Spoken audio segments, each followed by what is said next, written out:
Digital arrest scam पर बड़ा action. WhatsApp के नो थार 400 पर अकाउंट बैन और अब मेटा ला रहा है नए सेफ्टी फीचर्स। सावधान रहना अब और जरूरी।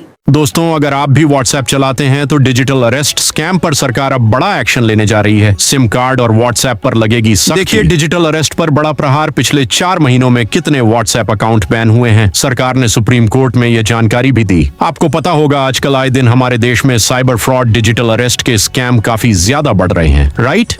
तो इस साल 2026 में जनवरी से लेकर अब तक अप्रैल मई तक आखिर कितने व्हाट्सएप अकाउंट बैन किए गए? केंद्र सरकार ने सुप्रीम कोर्ट में इस बात का भी खुलासा किया। देखिए, पिछले 4 महीनों में व्हाट्सएप ने 9400 से भी ज्यादा व्हाट्सएप अकाउंट बैन किए हैं। कंबोडिया से चल रहा था भारत में डिजिटल अरेस्ट का बड़ा जाल, और इतना ही नहीं, अब तो डिजिटल अरेस्ट, फ्रॉड, साइबर ठगी, इस तरह की घटनाओं को रोकने के लिए 4 नए फीचर भी लाने जा रहा हूं। व्हाट्सएप खुद भी हैं, और सिम कार्ड को लेकर भी सरकार की तरफ से नया नियम लागू किया जा रहा। तो आइए देखते हैं इस खबर की जानकारी को थोड़ा विस्तार से। देखिए, ये जानकारी अटॉर्नी जनरल और वेंकट रमणी के जरिए सुप्रीम कोर्ट में दी गई, जिसमें एक तो सरकार ने बताया कि जनवरी 2026 से शुरू हुए 12 सप्ताह के दौरान सरकारी एजेंसियों से मिले इनपुट और कंपनी के इंटरनेशनल इन्वेस्टिगेशन के आधार पर यह बड़ी कार्यवाही की गई। 9400 से भी ज्यादा संदिग्ध व्हाट्सएप अकाउंट को बैन किया गया है। कंबोडिया जैसे देशों से व्हाट्सएप के जरिए स्कैम सेंटर कंट्रोल हो रहे, यहाँ ऑपरेट हो रहे थे, और इन फर्जी व्हाट्सएप अकाउंट के जरिए डिजिटल फ्रॉड किया जाता है। जालसाज लोगों को डराने के लिए अपनी प्रोफाइल पिक्चर में और नाम में, जैसे Delhi police, Mumbai headquarter, CBI, ATS, income tax department,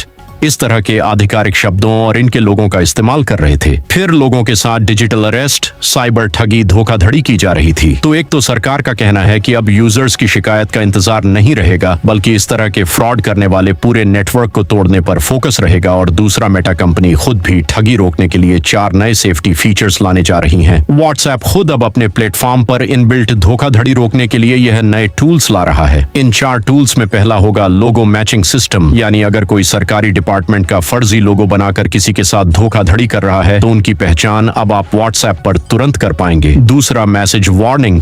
पहली बार किसी नए यूजर का अगर आपको मैसेज आएगा तो व्हाट्सएप खुद आपको अलर्ट भी करेगा। तीसरा, अकाउंट एज। अब यूजर देख पाएंगे कि ये व्हाट्सएप अकाउंट कितना पुराना है, हाल ही में बनाया गया, मतलब साइबर ठगी करने के लिए बनाया गया हो सकता है। और चौथा, एआई का उपयोग।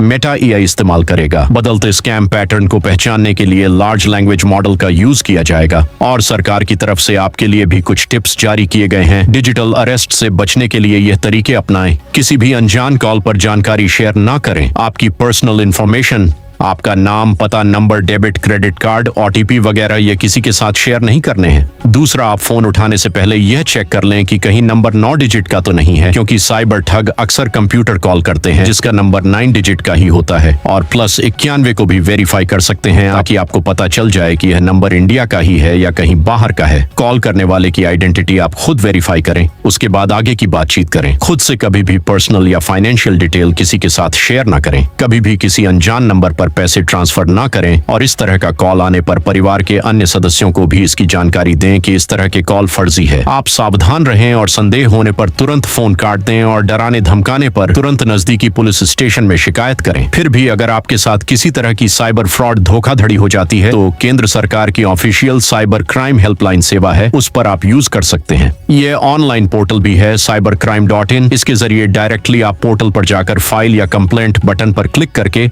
आप ऑनलाइन कंप्लेंट दर्ज करा सकते हैं, या किसी भी तरह की ऑनलाइन वित्तीय धोखाधड़ी की रिपोर्ट करने के लिए 1930 इस नंबर पर कॉल करके आप यहां से भी डायरेक्टली अपनी शिकायत दर्ज करा सकते हैं।